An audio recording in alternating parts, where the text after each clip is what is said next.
there should be some adults in the Republican Party who would say, please, you're bringing dishonor to the office of president by making it look like it's a personal acquisition of yours. No, it is a public responsibility. Honor it. On Friday, I got a chance to speak with House Minority Leader Nancy Pelosi about Michael Flynn's quest for immunity, Devin Nunes's handling of the Russia investigation, the Republican health care fail, and so much more. And here with me to unpack it all, politics editor at The Root, Jason Johnson, Jennifer Rubin and Dana Milbank from The Washington Post, and Republican strategist Sarah Rump. Thank you all for being here. And Jennifer, I'm coming right to you with Nancy Pelosi's question, because she said, and I think you've written in many a column, and I read your column on a regular, why don't Republicans at some point say to Donald Trump, you're not honoring the office of president? Where are those Republicans? There are very few of them, unfortunately. This was the problem during the campaign. This was the problem during the transition.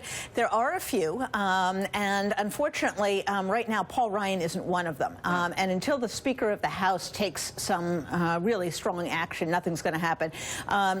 Minority Leader Pelosi is absolutely right. For him to encourage or consent in any fashion for Nunes to pull this ridiculous stunt, to go to the White House, to, in essence, have information laundered through him, to disregard his own committee, is really reprehensible. And frankly, I'm a little bit surprised at Paul Ryan for doing that. Whether you agree with him or not, in the past, his judgment has been better than this. Yeah, and you know, Dana, you have now the Washington Post saying 3 sources, you guys' paper saying 3 sources from the White House were the source of this information that Devin Nunes received. And yet Paul Ryan is still 100% standing behind him, despite the fact he lied directly to journalists who asked him that question. Eli Lake asked him, was your source the White House? He said no. Why is Paul Ryan still standing behind Devin Nunes in your reporting? It really is extraordinary that what the Speaker's doing here, and I think going beyond what many in his party would do if given the chance to do. Now, in your interview with Minority Leader Pelosi, she was indeed saying that this is not a problem with the committee. It's not even a problem with Republicans on the committee. It's a problem with the chairman, and I think that is an important point there. It's not clear to me why Paul Ryan is going so far out, risking himself to protect this president, when I think even a lot of members within that caucus, and we saw it on health care, are not so frightened of the president. Yeah, and you know, Jason, you've now had the ranking member on that very committee sort of out Nunes as being dishonest on its face in terms of what he saw and whether it warranted the kind of dramatic press conference. Adam Schiff saw it and wrote a letter on his Twitter after he saw the documents, which he were told were the same exact documents that Nunes saw. What he said in his statement was, nothing I could see today warranted a departure from the normal review procedures. These materials should now be provided to the full membership of both committees. The White House has yet to explain why senior White House staff apparently shared these materials with but one member of either committee, only for their contents to be briefed back to the White House. So he's outed him. Yeah, he's outed him, and I think this is why, you know, the Speaker Pelosi, or former Speaker Pelosi, and I think she made a really good point, is this is also why this committee shouldn't be giving Flynn immunity. This is also why this committee, this committee is so compromised by the congressman's behavior that you can't trust anything they do. And when it's a compromised committee because of the leadership, you don't want to be in a position where you're already giving immunity to people who are still knee-deep in the kind of corruption and the collusion that we think is very likely happening with the White House. So I think not only is she on the right track here, but I think the focus on we have to make sure that this committee has some semblance of integrity before we move forward is very important. And Sarah, you know, the leader Pelosi also said that she had several Democrats have expressed this feeling that she has more faith in the Senate process and that she'd like to see the Senate process go forward. But she also made the case, as many people have, for an independent commission. Is there any appetite in the Republican Party, as you understand it, to do an independent inquiry into Russiagate? Well, we need to be specific on the terms. An independent commission is actually something that has to be passed with a law and would require the president's signature, which we're not going to get here. But a bipartisan select committee is something that Congress itself has the power to form. And with the antics and you know, press conferences that Chairman Nunes was engaging in, you know, there's supposed to be a tension between Congress and the White House. There's supposed to be a balance of powers. And when the exact thing that they're tasked with investigating between the Trump transition team, people on the Trump campaign, people in the Trump administration, for the chairman to go running to the White House with information and to discuss things before he was talking with his own committee members, you know, that's a problem.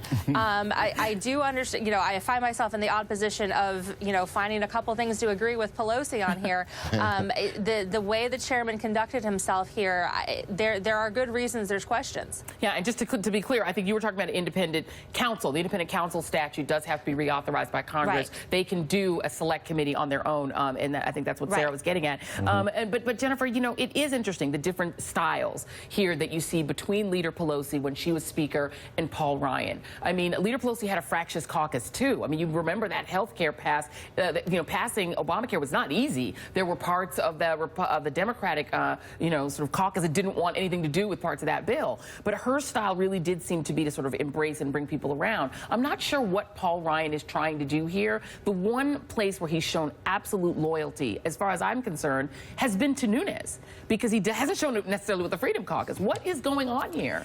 You know, I sort of had the feeling that, I always keep saying Speaker Pelosi, Minority Leader Pelosi was going to say, you know, can anyone play baseball around here? Because really, it's a clown show. I think she's right. He rushed this out because he did need the money for tax reform and because he wanted to have a quick win. And he has not done this before. He has not been able to govern because he's always had either not the minority, he's been in the minority in the House, or a Democrat in the White House. So he's got to start thinking, how do I actually get people in the tent? Just because I have a fancy white paper and it looks so great on paper and I can do a PowerPoint presentation on TV doesn't mean my members believe it or go along with it or want it. And maybe I should start the process that, to his credit, President Obama did, where he spent over a year talking to members, talking to the country. And it was a gross error. And I think he has had this misconception from the get-go that if they just enabled Donald Trump a little more, they would get all of their good conservative agenda items.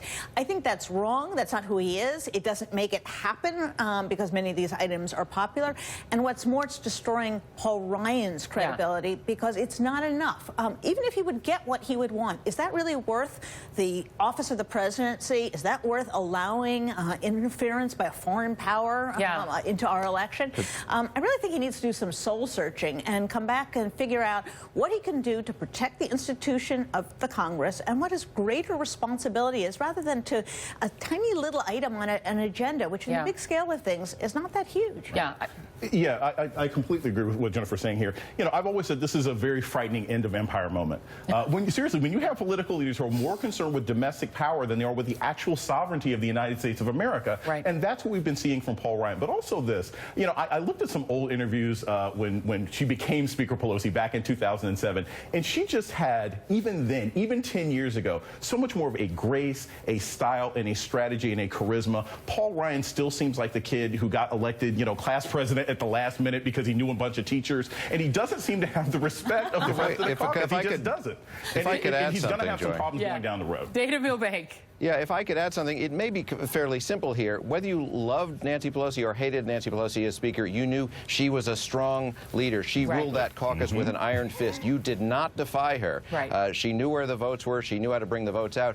What Paul Ryan is doing now is not leadership, it's followership. He seems to be afraid of his own members, afraid of the White House, afraid of the Freedom Caucus. This is as Boehner was before him. He needs to get out there and lead. He may lose his job for it, but there's some things worth losing your job for. And Sarah, I wonder if, you know, it's either that the people who've given Paul Ryan all this credit for being a wonderkind for all these years, who I think it was overblown. He would hold white papers and people would say he was brilliant. Is it because the things he's passionate about are things that almost no one else in the country are passionate about? I mean, he really seems to want to get rid of Medicaid. He seems to be really passionate about privatizing Medicare. He seems to be really passionate about cutting taxes on the wealthy, which is something other Republicans do care about. But is the problem that he's not passionate about any of the things Donald Trump actually ran for president to do?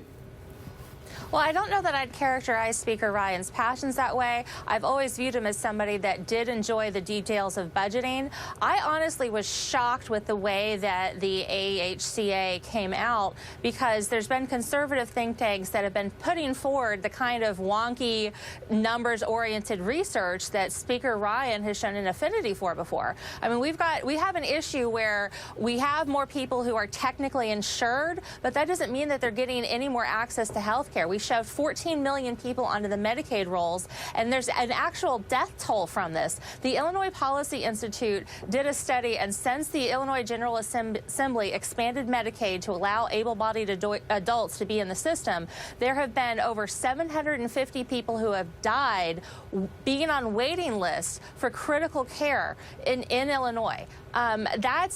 We want people to have better health care. We don't want to just be shoving them onto Medicaid. We already have a problem with doctors not wanting to take Medicaid patients because they just can't pay their bills with the little amount of money that's paid. I know doctors back in Florida who would rather do pro bono work for free than have to pay their staff to do the complicated paperwork for the very low reimbursement rate for Medicaid. But we have a real problem. It sounds to me like you're making an argument for Congress doing a better job of the doc fix in funding Medicaid. I think the problem is, and Jason, I'll throw this to you, is that the fundamental objection to Medicaid that I've been hearing when I have Republicans on is that they don't think able-bodied adults should be on it at all. Right. And what Sarah is talking about, the issue of doctors not wanting to do it because of the reimbursement rates, I definitely hear that too. I've got doctors in my family. Right. But the issue then we're goes taking right money back away to from Congress. the poor and the children and the elderly that need it. No, you're not actually. The poor, the children, the elderly are on it. Like, that's who exactly. needs it, right? Those are the people who already have it. Look, this is what we're talking about here with this could be fixed, right? There are things that they can fix on a structural, on an administrative level, at a lower level. In places like Ohio, where they already have Medicaid expansion,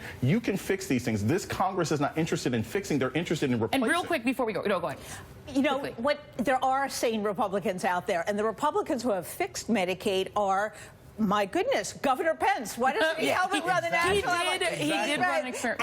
And Governor Kasich in Ohio. All right, we're going to keep this whole panel around because we have so much more to talk about, obviously. We're passionate about Medicaid, and I think that's important. We got to talk policy. Coming up at noon, new ethical questions about Ivanka Trump and her husband.